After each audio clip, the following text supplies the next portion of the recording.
ये 11th class के लिए है लेसन चैप्टर 4 एग्जीक्यूटिव कार्यपालिका। तो इसमें दो प्रकार की कार्यपालिका बताई गई है, एक है पॉलिटिकल एग्जीक्यूटिव और एक है परमानेंट एग्जीक्यूटिव, जिसमें ब्यूरोक्रेसी आता है। ये है परमानेंट एग्जीक्यूटिव ब्यूरोक्रेसी।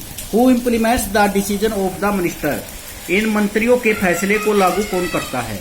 इसमें the executive organ of the government, जो कार्यपालिका है वो अंग है सरकार का। इंक्लूड्स द प्राइम मिनिस्टर, जिसमें प्राइम मिनिस्टर भी शामिल है, the minister and a large organization, और एक बड़ा संगठन कॉल्ड द ब्यूरोक्रेसी, जिसको नौकरशाही का नाम दिया गया है, और द एडमिनिस्ट्रेटिव मशीनरी, और एक प्रशासनिक मशीनरी का। To underline the difference between this machinery and the military service, underline किया गया है कि इसमें इस मशीनरी में और मिलिट्री सर्विस में क्या अंतर है।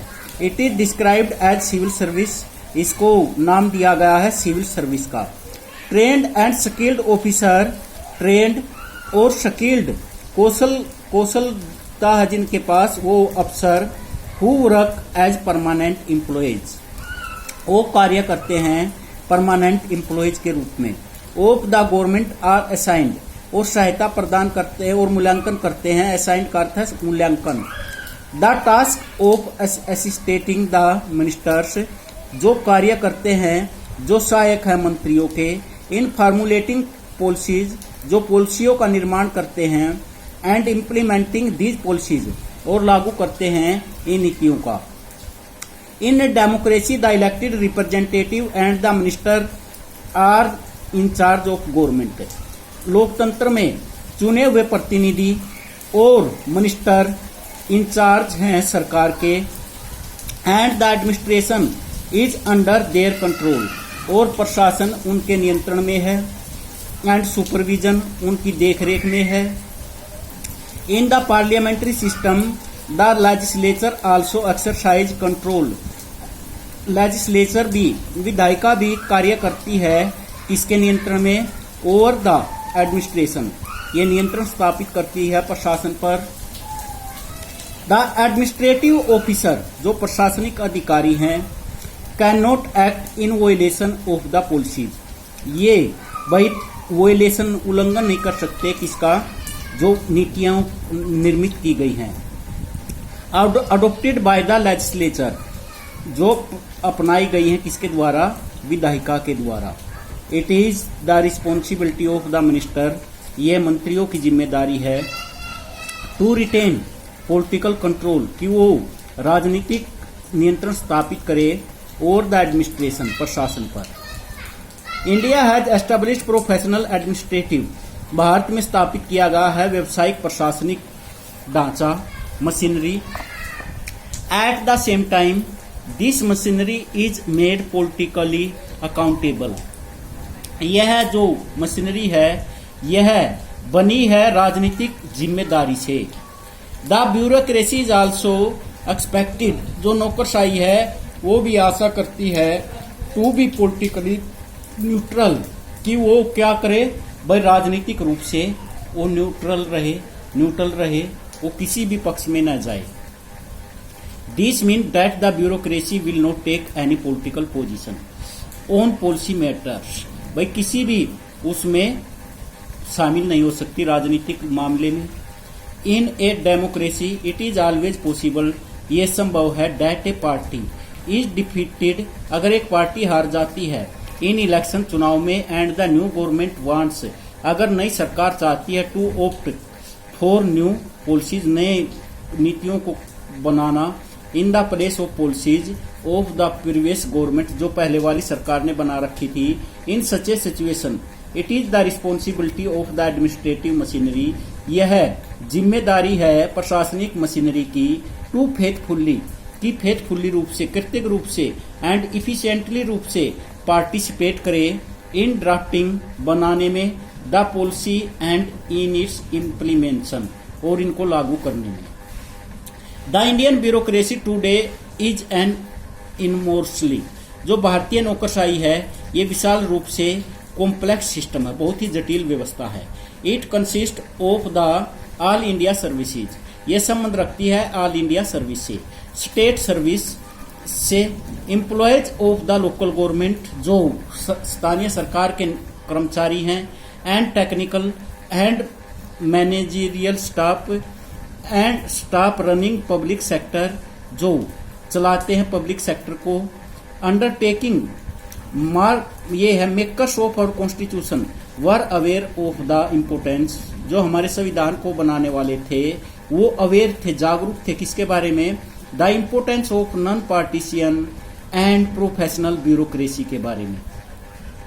दे आल्सो वांटेड द मेंबर्स, वो चाहते थे कि सदस्य ऑफ द सिविल सर्विस और bureaucracy to be impartially selected, इनको बगैर किसी उससे सिलेक्ट किया जाए। On the basis of merit, किस आधार पर, केवल मेरिट के आधार पर, इम्पार्शली रूप में सिलेक्ट किया जाए मेरिट के आधार पर। So the union public service commission has been interested with the task of conducting the process of recruitment, जो यूनियन पब्लिक सर्विस आयोग है वो ये कार्य करता है, कंडक्टिंग द प्रोसेस, वो कार्य करता है किस रूप का, भर्ती प्रक्रिया का, recruitment of the civil servants for the government of India. Similar public service commissions are provided for the state also, इसी प्रकार पब्लिक सर्विस कमीशंस है ये भी प्रदान करते हैं राज्यों के लिए भी। Members of the public service commissions are appointed for a fixed term, इनकी नियुक्ति की जाती है एक निश्चित समय के लिए। दैट रिमूवल और सस्पेंशन, उनको हटाया जा सकता है या उनको बेदखल किया जा सकता है, is subject to a thorough inquiry made by a जज ऑफ द सुप्रीम कोर्ट, किसके की सुप्रीम कोर्ट के जज के द्वारा इंक्वायरी करके। वाइल इफिशियंसी एंड मेरिट, उनकी योग्यता और merit are the norms for recruitment, ये नियम होते हैं भर्ती के लिए।